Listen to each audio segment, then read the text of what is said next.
Hello and welcome to my kitchen. I'm Anissa and today I'm making a very simple but very tasty Hungarian recipe which I tried a little while ago.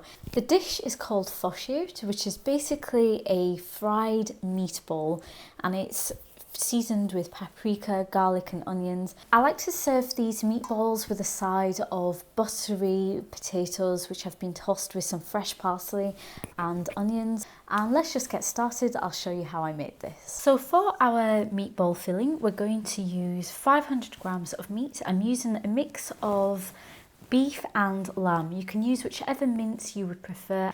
And to this meat, we're going to add some breadcrumbs. This is just going to help your meat be a bit more tender once they're cooked. So to a handful of breadcrumbs, I'm just adding some milk, and we're just going to mix that up and give that a moment for that milk to soak into these dry breadcrumbs. We can just leave that to sit. I'm going to start with 2 teaspoons of paprika. I'm using sweet paprika. I'm also going to add 1 teaspoon of this Vegeta, this seasoning. Just bear in mind that this seasoning already has salt in it, so I'm not going to have to add too much extra to our mix. So I'm just going to add a little crack of salt and freshly ground black pepper. I'm also adding a handful of fresh parsley, which I've just chopped relatively small, and approximately 6 cloves of garlic. My breadcrumbs have had a chance to soak up that milk, and that's going to go into. Now in a pan over a medium heat, I'm just melting a knob of butter, to which I'm going to add half a medium-sized onion, which I've diced relatively fine, and the stalks of 3 spring onions. Just adding a pinch of salt to help these onions sweat and soften. When your onions have softened, we're going to add the green parts of those 3 spring onions. After letting your spring onions cook for approximately 30 seconds, you can remove this from the heat and let it cool slightly. And we're going to add our onions, including that butter, to our meatball mix. And finally, 1 large egg. And this is just going to help you bind those ingredients together. And now comes the fun part. Using your hands or a spoon, just bind your ingredients together, and you should end up with a mix that is somewhat wet or moist. And this is great because this is going to help those breadcrumbs really adhere to your meatballs. We're now going to start forming our meatballs. So this has been sitting in the fridge for approximately 1 hour, and it's just given it time to sort of firm up a little bit and make it a bit more manageable.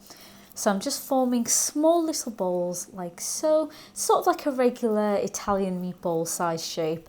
And once you've formed a nice neat ball, I'm just going to press it slightly, just a little, so you end up with a flat-ish sort of patty.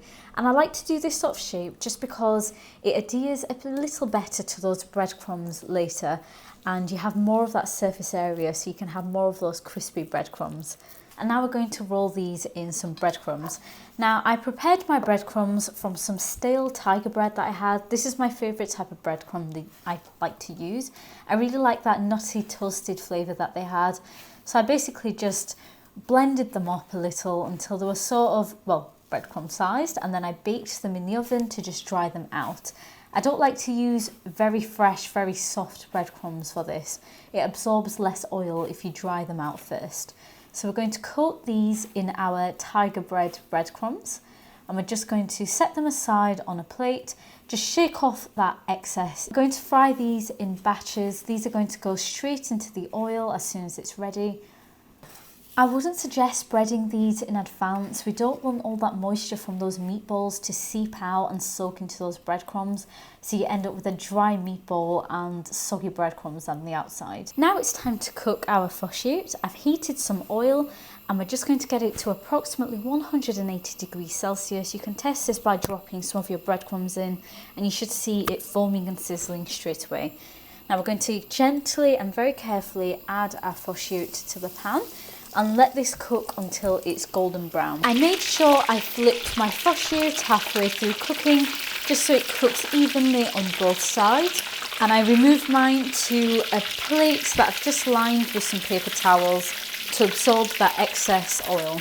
My Fasírt are ready and they're super crispy and the kitchen smells absolutely delicious. And now we're going to prepare our sides. So to the same pan that I used earlier, I'm melting another really good sized amount of butter. When your butter has melted, we're going to add the white parts of 3 to 4 spring onions. So I've just given that a head start and it's just about begun to soften. And now I'm going to add the green parts of my spring onion and let that cook for just a few moments until they just begin to lose their rawness, but they still taste very fresh. In a separate bowl, I have 700 grams of potatoes, which I've just boiled until they're tender, and I'm just adding some freshly cracked black pepper and salt. Mash or whisk your potatoes to remove those lumps. I like to add a splash of milk and double cream just for that extra creaminess. Just a splash will do. When your mash is smooth, mix through your butter and spring onion mix, and this is going to really give it lots of beautiful fresh flavour. Carefully mix this through and you'll end up with the most beautiful creamy mash. You can give this a taste for seasoning, make sure the salt and the pepper is right for you. And that's all there is to it to make these beautifully crispy Fasírt. The breadcrumb is still so beautifully crisp and toasty. You can just hear the beautiful crispness of these. I don't know if the microphone is picking that up, but they'll be super juicy on the inside and delicious. And that parsley is super fresh. And if you like, you can also dip these in mustard. Thank you for watching. If you enjoy the recipe, please do leave a like, subscribe and click that notification bell for more videos. And I always appreciate comments asking me for requests to cook something else. Thank you for watching.